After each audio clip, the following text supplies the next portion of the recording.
JJP supremo Ajay Chautala ने कहा कि भावनाओं के अनुरूप प्रदेश में नहीं कर पाए कार्य। आज जननायक जनता पार्टी के राष्ट्रीय अध्यक्ष डॉक्टर अजय सिंह चौटाला जनसंपर्क अभियान के तहत आमजन से रूबरू होने के लिए कनीना पहुंचे थे, जिन्होंने प्रेस कॉन्फ्रेंस के दौरान बताया कि हम भावनाओं के अनुरूप प्रदेश में कार्य नहीं कर पाए, जिसके दो कारण रहे। एक तो 2 साल कोरोना काल रहा, जिससे लोगों के बीच नहीं जा पाए। दूसरा, हमारा पूर्ण बहुमत नहीं था, हम सहयोगी दल के रूप में थे। इनेलो व जेजेपी पार्टी का इकट्ठे होने का सवाल का जवाब देते हुए बताया कि ये बड़ों का काम होता है। यदि ओम प्रकाश चौटाला एक करने की कोशिश करें तो सब कुछ संभव है। उन्होंने कहा कि आने वाले कुछ ही दिनों में कनीना की जर्जर सड़क का निर्माण हो जाएगा। इसके साथ ही उन्होंने कहा कि क्षेत्र में जितनी भी समस्याएं हैं उनका समाधान जल्द ही करवा दिया जाएगा। उन्होंने कहा कि वे हर संसदीय क्षेत्र में जा रहे हैं और लोगों से रूबरू हो रहे हैं और उन पर लगी कानून पाबंदियां हट गयी तो वे भिवानी महेंद्रगढ़ लोकसभा से चुनाव लड़ेंगे। जनसंपर्क अभियान मिशन 2024 के तहत चल रहा है। इसमें 10 के 10 संसदीय क्षेत्रों में पार्टी की मीटिंग्स कर रहे हैं। जनसंपर्क अभियान के तहत गाँव के प्रोग्राम कर रहे हैं। कैसा रिस्पॉन्स मिल रहा है? पिछले दिनों खुराना में 2 जुलाई की हमारी मीटिंग थी, वो आपने देखी होगी। और इसके बाद अब 30 जुलाई को फरीदाबाद जिले की संसदीय क्षेत्र की मीटिंग मोना में है, जो पलवल और फरीदाबाद का सेंट्रल पॉइंट है, वहाँ पे होगी। निरंतर लोगों का जोश और उत्साह बढ़ता जा रहा है। आम आदमी पार्टी आरोप लगा रही है कि हथनीकुंड बैराज का पानी दिल्ली में छोड़ा जा रहा है, इसके बारे में आपका? अब मुख्यमंत्री को यही पता नहीं कि बैराज और डैम में क्या फ़र्क होता है।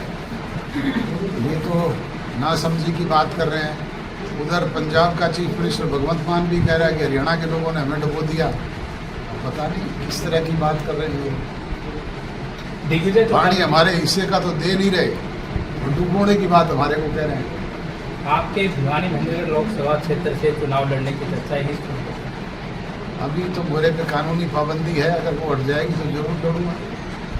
सर, आप लोग सत्ता में हैं, सड़कों का बुरा हाल है, आप जहाँ से गुजर कर आए होंगे, देखा होगा। मैं देख के आया हूँ कनीना की रोड को, उसका तुरंत निर्माण करवाएंगे। जी, क्या जेजेपी और बीजेपी सर गठबंधन से चुनाव लड़ेगी लोकसभा? गठबंधन में सरकार चला रहे हैं तो चुनाव के वक्त में डिसाइड होगा, वो बैठ कर तय करेंगे।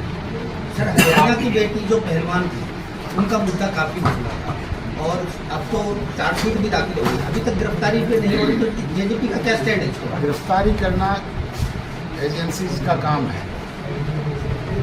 कोर्ट ने चार्जशीट पेश की है, उसमें उस तरह के आरोप लगाए हैं, कोर्ट आदेश देगा तो उनको गिरफ्तार भी करेंगे। राजस्थान के अंदर जेजेपी की सक्रियता काफ़ी पिछले दिनों से देखने को मिल रही है, तो विधानसभा चुनाव को लेकर क्या वहाँ पे है? बिल्कुल, हम वहाँ पे अपने सहयोगी दल के साथ मिल करके कांग्रेस को रोकने का प्रयास करेंगे और वहाँ चुनाव लड़ेंगे। वहाँ बीजेपी के साथ गठबंधन होगा आपका राजस्थान में? पहले भी हम मिल करके लड़ते रहे, आगे भी लड़ेंगे। तो हरियाणा को लेकर के क्या कुछ स्टैंड है? फिर हरियाणा विधानसभा की बात करें या लोकसभा की बात करें, कह रहा हूँ ना कि चुनाव आप घोषित होने दो, वो चुनाव के टाइम पे होते हैं। चुनाव सर आपका गठबंधन के साथ रहेगा या अलग लड़ेगा? ये चुनाव के वक्त ही तय होता है। नहीं, बीजेपी के जो प्रभारी हैं वो बार बार हर एक विधानसभा में कह रहे हैं कि हम सभी सीटों पर अपने दुष्यंत चौटाला और अमित शाह जी के बीच में होगा जी, और जो निरंतर 3.5 वर्ष से स्मूथली चल रहा है। अब कौन क्या प्रतिक्रिया करता है, चौधरी वीरेंद्र सिंह के लोग जिनका कोई आधार नहीं है, वो तो रोजाना पता नहीं किस किस तरह की बातें करते हैं। मेरा सवाल एक स्थानीय मुद्दों को लेकर है आपसे कि आपके पुत्र हैं वो उप मुख्यमंत्री हैं प्रदेश में, और इस क्षेत्र के विकास के लिए कोई विशेष योजनाएं उन्होंने नहीं की अभी तक, तो ना तो कोई घोषणा की गई है ना कुछ ऐसा हो रहा है। उल्टे यहाँ पे हमारे क्षेत्र के लोगों की डिमांड 3.5 वर्ष में जो हमारी भावनाओं के अनुरूप हम करना चाहते थे वो हम भी नहीं कर पाए। उसके कारण रहे, एक तो हम पूर्ण बहुमत में सरकार में नहीं है, हम सहयोगी हैं, और दूसरा इस तरह के हालात रहे। 2 वर्ष तो कोरोना काल ही रहा, कभी पहला फेज, कभी दूसरा फेज, कभी तीसरा फेज। जनप्रतिनिधि जब तक लोगों के बीच में ना जाए, उनकी समस्याओं को नज़दीक से देखे नहीं, समझे नहीं, तब तक उनका समाधान नहीं होता। आज जैसे मैंने आपकी रोड का देखा है, तो उसका तुरंत निर्माण भी करवाएंगे। उससे मुक्ति मिली तो किसान आंदोलन चल पड़ा, उसकी मार भी सबसे ज़्यादा अगर किसी पे पड़ी तो वो दुष्यंत चौटाला पे पड़ी। लोग रोजाना किसान भाई धरने पे जहाँ बैठे थे वो कहते थे दुष्यंत चौटाला इस्तीफा दें, वो सरकार से अलग हो जाए। इस्तीफा किसी चीज़ का समाधान थोड़ा ही है।